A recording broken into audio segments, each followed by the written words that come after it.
We're pleased to report that this Christmas period passed with few incidents of violence, and we wish to thank the public for their support in that area. The Bermuda Police Service, assisted by the Bermuda Reserve Police, deployed extra crime prevention patrols throughout the long holiday weekend. And whilst there were some incidents of violence and public order, they were swiftly and robustly dealt with. Significant attention was also focused on our roads and our roads policing response in order to make Bermuda safer. A total of 11 persons were arrested on suspicion of impaired driving during the Christmas period.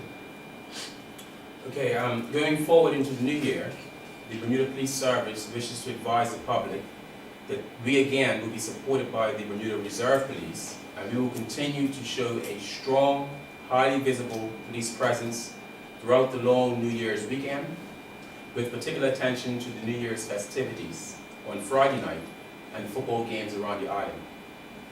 Our officers will maintain a strong presence to deter offenders from spoiling these festivities, and will respond very quickly to any emergencies that come up. We urge the public to please do your part by letting us know if you see any offenses being committed or anything that you suspect to be suspicious. Thank you. Are there any questions? Are there any specific areas that you guys will be more visible in? Well, obviously we'll be paying attention to the larger public events, for instance down at the King Square in St George's and at the #1 shed site on Front Street. But we will also have a number of patrols out, monitoring all of the big parties that we're aware of, and obviously our intelligence department is constantly refreshing the list of events so that we have a handle on what's going on and where the biggest numbers of people are going to be. We'll also be deploying a lot of officers on the street to address the drink driving issues, and anyone caught drinking and driving over the New Year's period will be arrested and be put before the courts very quickly. It should be a joyous occasion, and as Mr. Weeks has said, persons drinking, if the intent is to have some beverages or toddies or whatever it is we like to call it these days, then let's use some common sense, identify a designated driver, take an alternative mode of transportation, whether it be a public vehicle or a friend. See if you're at someone's house, see if you can actually stay there for the night.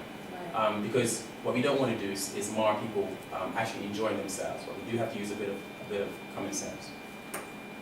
As you heard from Mr. Santucci from CARDA last week, they will of course be running their usual get home safe system where taxis and vouchers will be distributed from the usual place. And I'm sure Mr. Minus from the Road Safety Council, who also spoke at the Christmas and New Year press release, will echo my thoughts on drinking and driving this year and just staying safe over the New Year's period. Are there any other questions? I have a question that's a little unrelated to New Year's.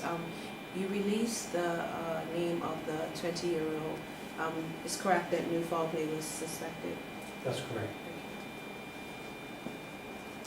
I had a question about games, the number of games over the island. Are any drawing your specific attention? None of the football games are attracting our specific attention. We'll obviously risk assess every game along with the security coordinator of the Bermuda Football Association. And as you're aware, the Bermuda Football Association takes this very seriously, and they'll be providing security as well to the games that they consider to be a higher risk. And we'll be doing patrols and keeping an eye on those games that we believe may cause a greater risk than others. But we'll be giving attention to all the games. Okay.